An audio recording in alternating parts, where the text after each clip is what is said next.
The 60s was a time of social revolution and new trends. It's one small step for man, one giant leap for mankind. The first man on the moon, Shall be the policy of this nation. the Cuban Missile Crisis, the Beatles, the Vietnam War, and student unrest on college campuses. But it was also a 10-year period that saw the WCHA continue its emergence as college hockey's premier league. 5 different teams represented the WCHA and captured a total of 8 national championships. There's the ball. Listen. Watch the Pioneers. There's a mad one for you. That was kind of the era, kind of got us over the hump a little bit, kind of established the WCHA as a serious, high-caliber entity. It was also a decade of great coaches and players. Names like Bassoni, Angotti, Berenson, Huffer, and McInnes, just to name a few. WCHA teams primarily recruited players from Canada. Minnesota was the only team in the WCHA that carried many U.S. players. Most of the guys were a little older and a little more experienced, and it just seemed to be the conference to come to because it was so strong. In the 60s, the league consisted of 7 teams. The end of the decade would bring 2 more to an already power-packed league. Well, the league was very dominant. You know, the Canadians thought, well, college hockey was a different kind of hockey, but the competition was fierce. Things started to change building-wise. Things started to change from the caliber and depth of talent on the teams. It really kind of brought everything to age for us.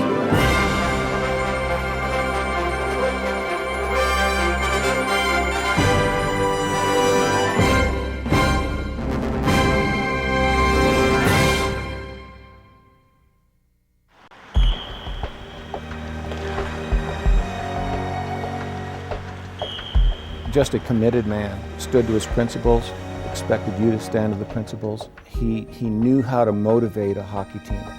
Phenomenal coach. You know, he's the reason I made it in the National Hockey League. Coach Murray Armstrong's University of Denver dynasty took command when the WCHA played its first official season in 1959-60. I got here in 1959, so a freshman couldn't play. My first year was 1960.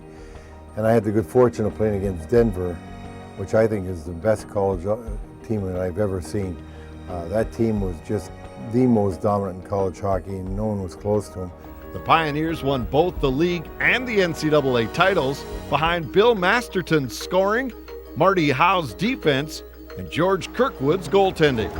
We had a great defense, and we had a high-powered offense. There were times when, I could sit back and be a cheerleader, and I was happy to do that, I'll tell you. Michigan Tech and North Dakota were the closest challengers.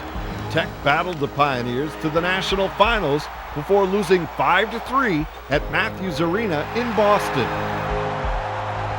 Masterton, who won the league scoring title with 44 points, helped Denver post a 27-4-3 overall record. An outstanding person, to me, above what his hockey ability was. Great leader, quiet, but a leader. All set, and we're off. Masterton returned to the Pioneers in 1960-61 on what some claimed was the greatest Denver team ever. The league scoring title went to DU's Jerry Walker, who had 29 goals and 44 points, while Howe joined teammate George Connick on the all-WCHA team. The interesting part was George was explosive offensively as well. You know, he had breakaway speed, and when he let go a shot, it would just kind of leave your ears ringing. Oh, George Kirkwood, here's a free shot. Let's watch it. And Kirkwood lost it. George Kirkwood makes the save. Denver dominated the WCHA that season and bolstered its 17-1 league record with a second straight NCAA title, winning a home ice 12-2 rout over St. Lawrence. That's the 30th victory for the Denver University Pioneers. The Pioneers went on to finish with a mind-blowing 30 wins, 1 loss, and 1 tie. Denver, just the recruiting process, the pipeline, it was a hockey factory. You talk to any Denver hockey player that played for Murray Armstrong at that period of time, they will tell you that Murray instilled in you the fact that you were going to get better every day. And they did, and they had that attitude, and they thought they were never going to lose. Denver also won the league crown in 62-63, but competition from within the league was catching up to the Pioneers. John McGinnis lured a goaltender named Gary Bauman to Michigan Tech, where Lou Angotti and a herd of other blue chippers made the Huskies a major threat. Angotti could really score goals. He was quick, good shot, and he just was sort of an electric player. If a defenseman was standing up on him and didn't have the proper space, he was around him in a flat second. Lou Angotti and I were big rivals. I mean, I don't think we ever became close. The University of Michigan had its own superstar in a player named Gordon Red Berenson. Red Berenson came in one night at the Broadmoor World Arena and scored 5 goals in a span of about a period and a half against Colorado College, and I was just amazed. He was big, he was fast. He had probably the best backhand shot that people have seen for a long time. Even when he got to the NHL, it was the best backhand shot in the NHL. Michigan finished 15-3 in the league, behind Berenson's scoring title with 24 goals and 41 points. You only have one chance to win that championship, and at least that was my only chance. And we didn't even get in the championship game. We got upset by Clarkson, and Clarkson and St. Lawrence weren't considered that strong in those days. The West definitely was the league, and so Michigan Tech waltzed right through the Frozen Four. The Wolverines took home 3rd place at the NCAA tournament with a 5-1 win over St. Lawrence. Michigan Tech, they demolished Clarkson in the finals, 7-1. The WCHA wasn't without some controversy in the 60s. University of Minnesota coach John Mariucci fought to establish new ground rules to prevent college teams from recruiting overage Canadian players. I remember the picture in the Denver paper with Minnesota getting off the plane, and Mariucci had a side of Canadian back bacon over his shoulder getting off the plane, you know. Everybody that played at DU in the 50s and 60s were from Canada, and the majority of them from Saskatchewan. Mariucci didn't care where a player was from. He had no qualms about taking a Canadian. He says, if it's 18-year-old against 18-year-old, it doesn't bother me at all. He said, but when I got 18-year-old Americans playing against 21-year-old Canadians, then I got a problem. That's why he wouldn't schedule Denver. For his efforts, Mariucci is widely credited for disrupting the WCHA by refusing to play Denver's Canadian-filled club. So the league sputtered along on a percentage basis instead of points because of the imbalance of games, with some entrants refusing to play others. In the 62-63 season, Denver and North Dakota shared rights to the McNaughton Cup, but the Fighting Sioux settled the matter when it mattered most by beating Denver in the NCAA Finals 6-5. Minnesota came in 4th behind Tech as Lou Nanne became the first defenseman to ever lead the league in scoring with 32 points. Nanne was a rare Minnesota recruit from Canada. For years, people have said John was against Canadians. Well, obviously, he wasn't against Canadians. He brought down Louis Nanne, Murray Williamson. Mariucci called me up and says, why don't you come down and visit us? And when I came down, he said to me, what do you want to do? I said, I want to be a dentist. And he said, you're supposed to knock out teeth, not put them in.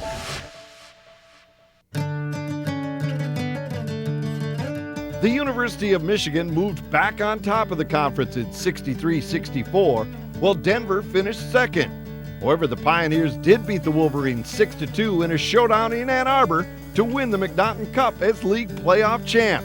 But Michigan coach Al Renfrew gained revenge by beating DU 6-3 in the NCAA Finals on the Pioneers' home ice in Denver. The 64-65 season brought the emergence of a goaltending tandem that was second to none. Rick Best played Friday night and Esposito would play on Saturday. At Michigan Tech, the Huskies were anchored by the exceptional duel of Tony Esposito and Rick Best.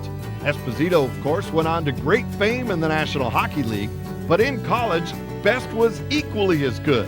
and the two ended up alternating. John McGinnis, to the day he died, said that Rick Best was a better goaltender than Tony Esposito. Both the goaltenders were the best goaltenders in the league, and he used to alternate Friday, Saturday night. The Best Esposito tandem led the Huskies to a second-place finish in the WCHA behind North Dakota in 64-65.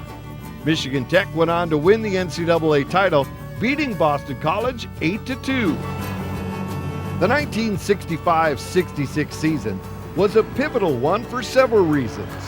For one, the WCHA let the University of Minnesota Duluth come into the league as its 8th member. John Mariucci was coaching at the university at the time in the Twin Cities, and John was more than supportive of any Division I expansion. So that was key for Duluth, was the support of John Mariucci.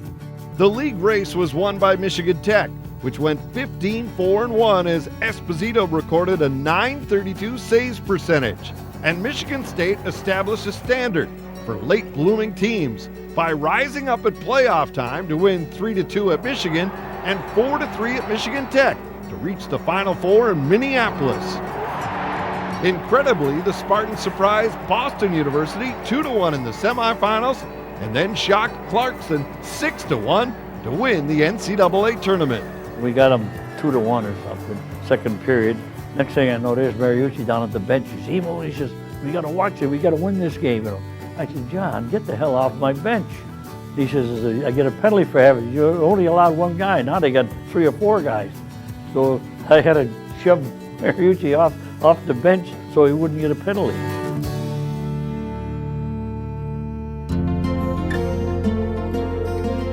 In 1966-67, North Dakota beat Denver, Michigan Tech, and Michigan for the conference title.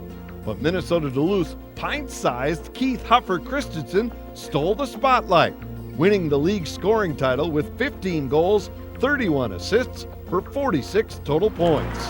Huffer Christensen, the little stinker, not a great skater, but he could stick handle in the telephone booth. He was just, he just dug all the time. He was always going. He was a smart hockey player. Bruce McLeod, who would one day go on to become the WCHA commissioner, was runner-up to his stocky line mate with 18 goals, 16 helpers, and 34 points. The odd thing was we had the top 3 scorers in the league that year. So that kind of, pretty quickly kind of put Duluth on the map as a very competitive team. UMD played in the short bandbox rink above the Duluth Curling Club in its first WCHA year, but eventually moved into the sparkling new Duluth Arena. Christensen christened the new Harborside facility, recording a school record 6 assists in an 8-1 drubbing of arch rival Minnesota. Quite a night for Duluth. You can't imagine what it meant. The mayor and the chancellor of the university dropping pucks, and what a night it was. I remember it vividly. It took more than spectacular scoring to win the WCHA in 66-67, as North Dakota won the league crown behind goaltender Mike Lefty Curran. Competitive, really nasty, didn't like to get scored on. It was the other hand. He was the opposite hand goaltender, and tough guy to beat. As competitive as any. My competitiveness was probably one of the reasons why I was able to play the game to the level that I played it. Without it, I couldn't have played to the level that I played, so it was a good thing, really. However, at the NCAA tournament, the unthinkable happened. The West was shut out of the championship game for the first time ever. Cornell beat North Dakota 1-0, and Boston University beat Michigan State 4-2, with Cornell eventually winning the title.